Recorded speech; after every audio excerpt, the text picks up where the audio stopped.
This weekend project starts with 3 crates, 2 large and 1 small. What I need to do first is prime the crates. That way the paint sticks better. This is a gray primer and I'm going to put it all over. I love to spray it on because I can get all the grooves with it. Once I get all that primer on, I'm going to turn to ruby red. That's going to be the color of all the crates. I did use 2 cans and I did have to put 2 coats on. As you can see, it's better just to put some even sprays on it and it gets in between all the grooves. Once that's painted and dry, it's time to glue some of these pieces together. Gluing and nailing is going to make it super strong. I use this scrap board, put it on, glued it first. I'm going to put it onto the bottom of one of the larger crates. Once I get that done, I'm going to mark out where the slats are in the next crate and glue those down. As you can see, I've got them separated. I'm going to stick this crate into the long end and put it together. Again, using small little brad nails to hold it while the glue dries.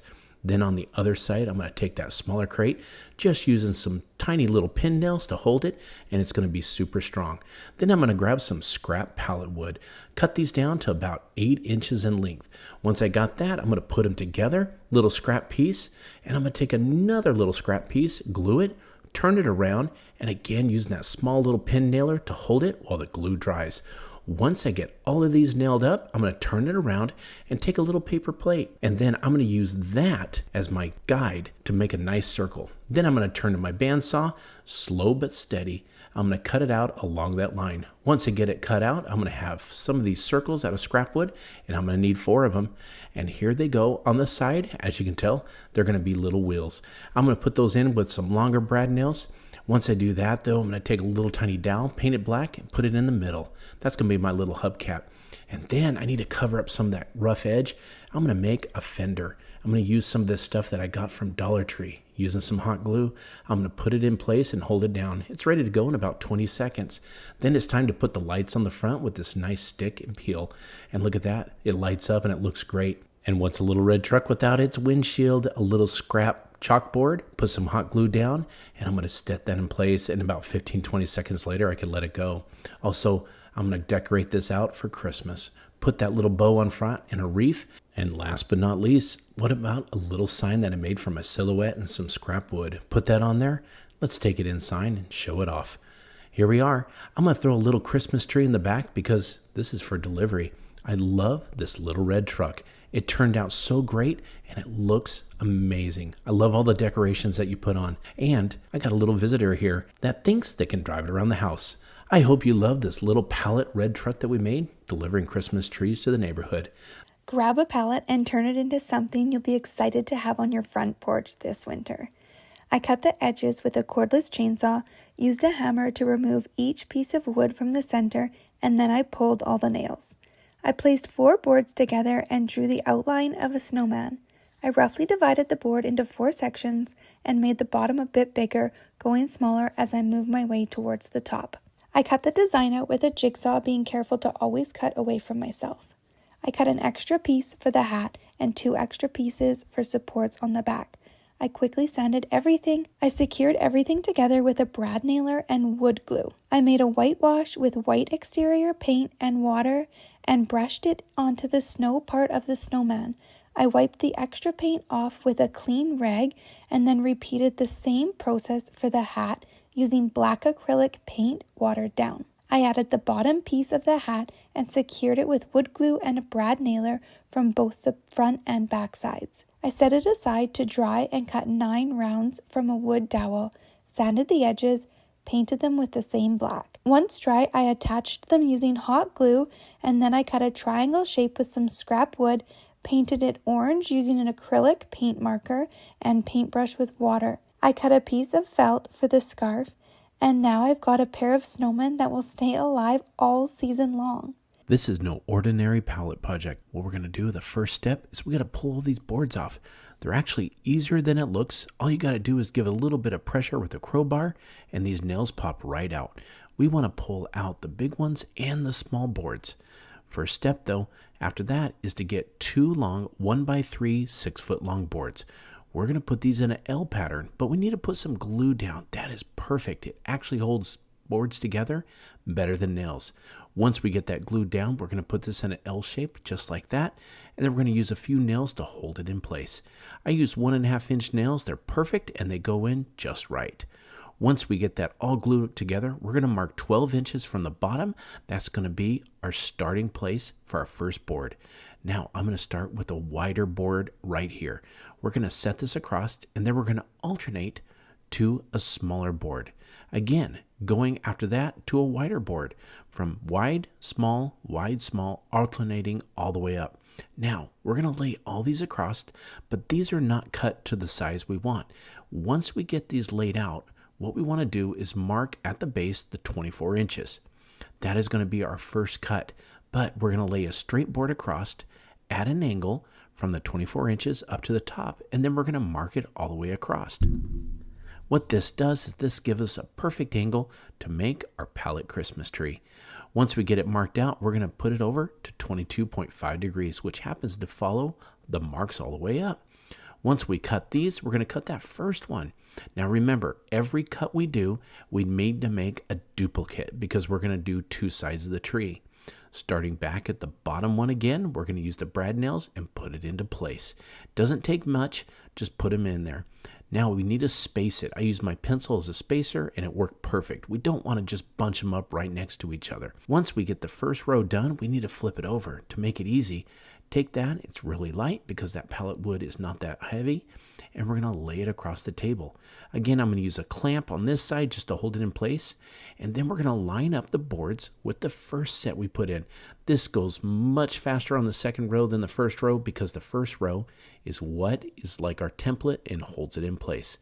Once we get these all brad nailed down, just like we did with the first ones, we are going to take a drill bit and randomly just put drill bits and holes all across the pallet tree. Once we get these random holes just put all inside there, we're going to grab us some white or colored lights. It's a preference. Make sure you get the ones that can plug in from the back though, just in case you run out of room.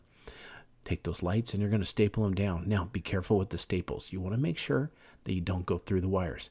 Now remember those holes that we drilled? Stick the light right through there. And again, use the staples to hold them in place. We're going to go up and around and all around our Pallet Christmas tree. Now we're going to put it in place on that boring corner in the house, and look at this. We're going to light it up and watch just that magic come alive. Wasn't it great to be able to upcycle some pallets and make it into a Christmas tree and turn that boring corner into a work of art? I grabbed a pallet for this super easy holiday decor. I removed some of the boards using a hammer, making sure to keep the boards intact. I hammered them back onto the front of the pallet so they were closer together.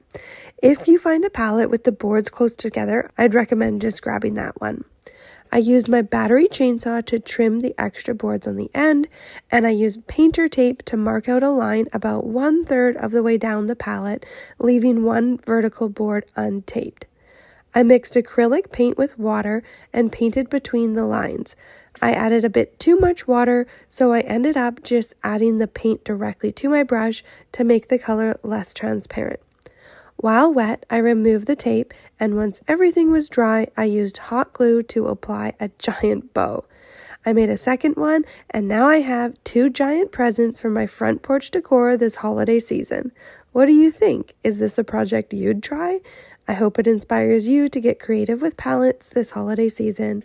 Grab a sheet of plywood. First, I made a DIY projector from a cardboard box. Using a cell phone light, I projected the image and traced the shape of the tree, and then used a jigsaw to cut out all the details. To make a star, I drilled a hole with 1.5 or 1.25 inch drill bit. I cut the points of the star out using the jigsaw. I swept it, wiped it clean, and painted it with exterior white latex paint. I cut a scrap 2x4 into a point at the end and then screwed it down the center of the tree with 1 to 2 feet sticking out the bottom. Then I used a staple gun to attach white outdoor string lights to the back of the tree, and now you've got the best outdoor seasonal decor on your block. Bonus, it looks great during the day and the night. Ever wondered what you can do with those wood slices from the craft store, or any wood slices someone might make for you with a chainsaw and a spare piece of wood? First thing you're going to do is grab wood slices of varying sizes. I happen to have some of these wooden stakes, so I am going to use this drilled into the back of my wood slices to hold them. I decided, because mine were pretty hefty, to just take a triangular piece of wood to use as a support in the back, and I also just attached that. I was going to leave these wood slices natural, but I didn't really love the look, so I got a can of satin indoor-outdoor spray paint in white, and I decided to paint just the front faces, leaving a bit of the live edge around the outside. Once I did this, I just got some craft paint and I'm brushing on the face, including the eyes, the mouth, the nose, and the buttons. Next, I went to go ahead and arrange them once the paint was dry, and I also cut some scrap material that I had to use as scarves. And there you have it. With a few Christmas lights in the back, you have some really lovely porch decor that can last you really beyond Christmas and all through the winter season. The first thing I did was paint the bottom of each crate with the color green. I let that dry completely before moving on to the next step. Next, I placed some blue painter's tape in a triangle shape on one of the crates and in the corners of the other two crates. Once the painter's tape was in place, I used chalk paint in the color white to paint the corners so that it would define the Christmas tree even more. Once all of the paint had dried completely, I hot glued LED lights into place. I had one strand per crate so that I could easily put them together and pull them apart for storage. Once the LED lights were in place, I hot glued some Christmas bulbs into place to help create the beautiful Christmas tree. Once everything was done, I stacked all of the crates in this shape to create that Christmas tree look. I added some optional Christmas presents to the bottom of the tree.